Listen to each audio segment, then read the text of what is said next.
ninka shan la yiraahdo wuxuu ahaa nin dheerada ninaadu aqli badan oo carab ka dhex tilmaaman buu ahaa wuu guursan waayo wuxuu waxaan guursanayaa inanta aniga ee ekaata xagga aqliga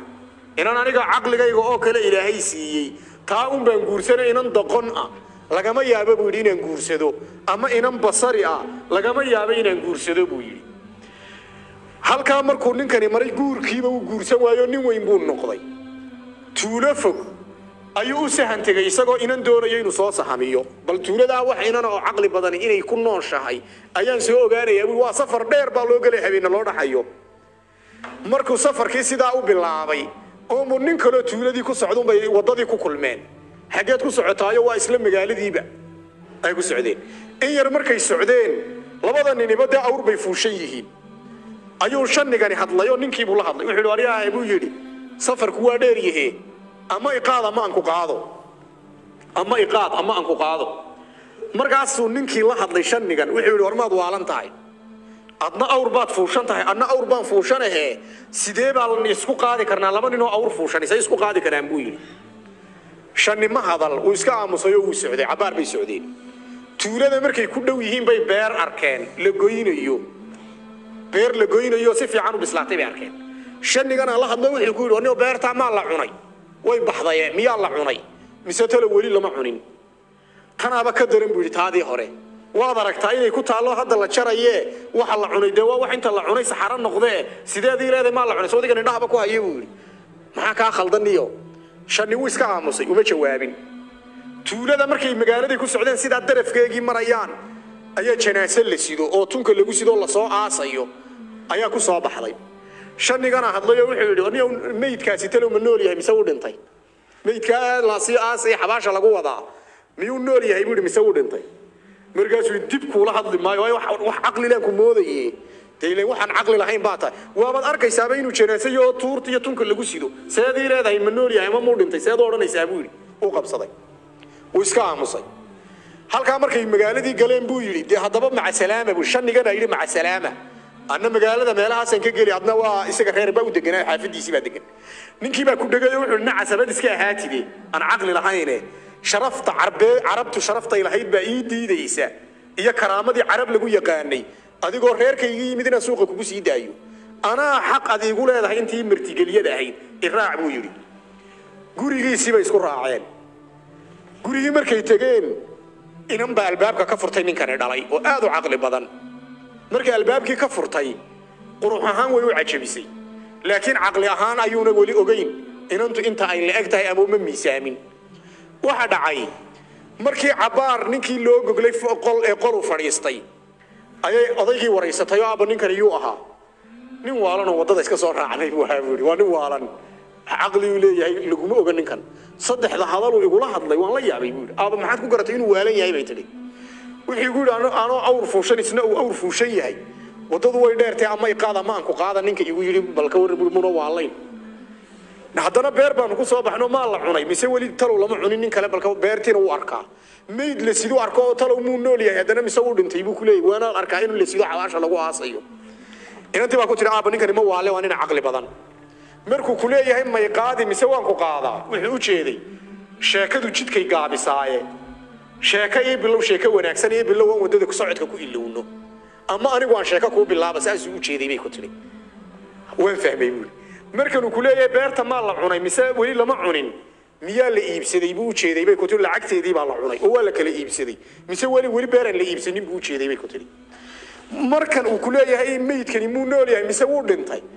ubad ma ka tagay buu jeeday bay ku tiri ubad ma ka tagay magaciisa uu ku sii waaro mise uu gablamayo bila ubad buu dhintay saas uu jeeday bay tiri aba hadan fahmay buu ninkiiba ku soo noqday warniyow sheekadii maanta aad weydiisay hadda aan ku sheego buu waxaad uga jeeday ninkii uu soo fadhiistay oo uu yaabay oo war cusub way ku noqotay ayay sheeg buu sidaas uu ku sharxay wuxuu ku yiri warkan adu maadan keenin ayaa keenay markaas inaan dhalay oo uga sheekeeyay baa sidan igu soo sheegtay ayuu ku yiri inanta dabqa la oran jiray inantii buu uga fadhiistay wuxuu yiri inan doon baan ahaaye inantaasi way qancisay iyada lafteeda sidii buu ku guursaday markuu reerkooda ku soo noqonay awr buu saaray xagga dambe ayuu awrka soo saaray markii dadkii ay arkeen shaniyo soo socda dabqana ay xagga dambe u saaran tahay ayay yiraahdeen waafaqa shanun dabqa alla ilaahay waa shani wuxuu helay inan isaga u dhiganta xagga aqliga maahmahdani waxay ku timaadaa Soomaalidu ma oran jirin wiilis waalaba waabiya hela waa waabiyihiyo marka doonayso wax adiga ku qanciya ama adiga aad ku qanacdo ayaa qofka loogu maahmaaha waafaqa shanun dabqa qissa yar oo kooban baan rabaa inaan idinka waxaa dhacday gabadh baa waxaa ilaahay calaf uga dhigay nin dhib badan iyaduna gabadh wanaagsan oo mu'minad oo saalixad ah gabadhaas ninkaas xaqeedii oo dhan ka duudsay وكرباش والكل داعي دي الآن قروح الآن نور الآن مور الآن يعني هو أول شيء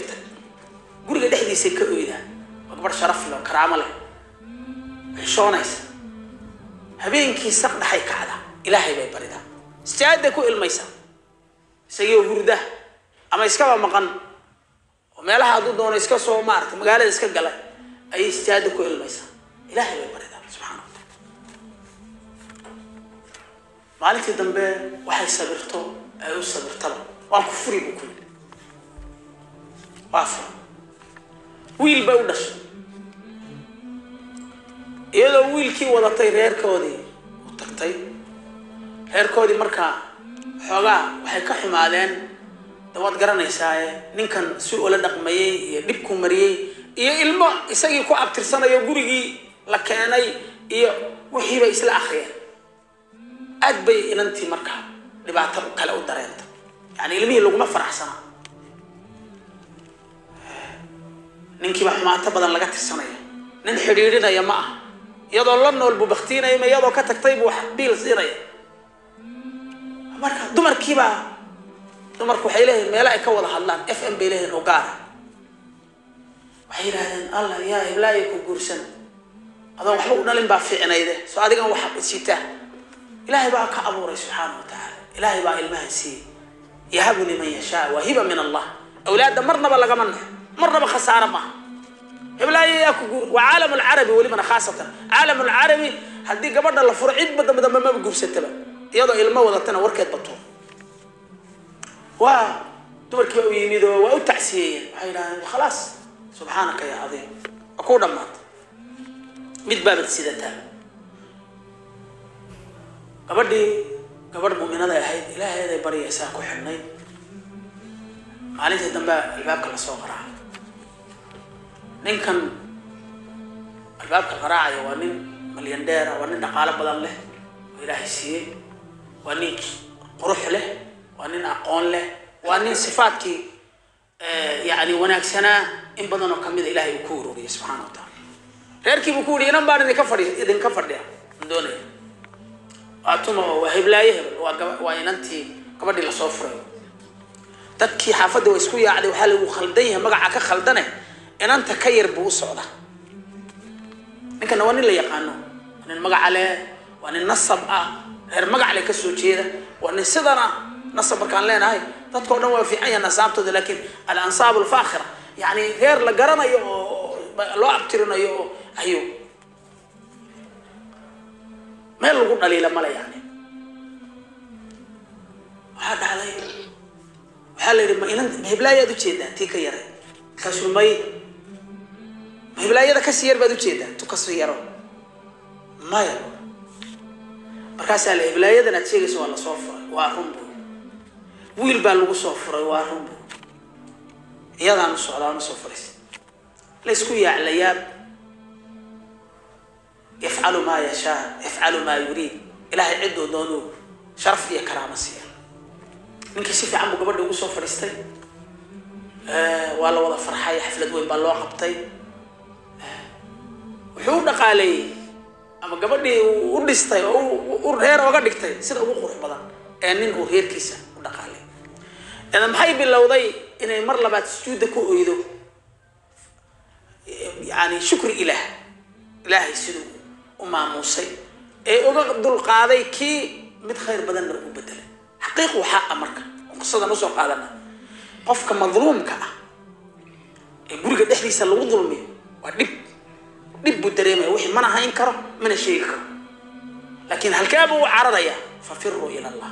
إلهي إنه بريوي إلهي أما قف كانوا لحظة إصلاح نجي وناك بقول قليل أما إلهي متك خير بدن أي بدل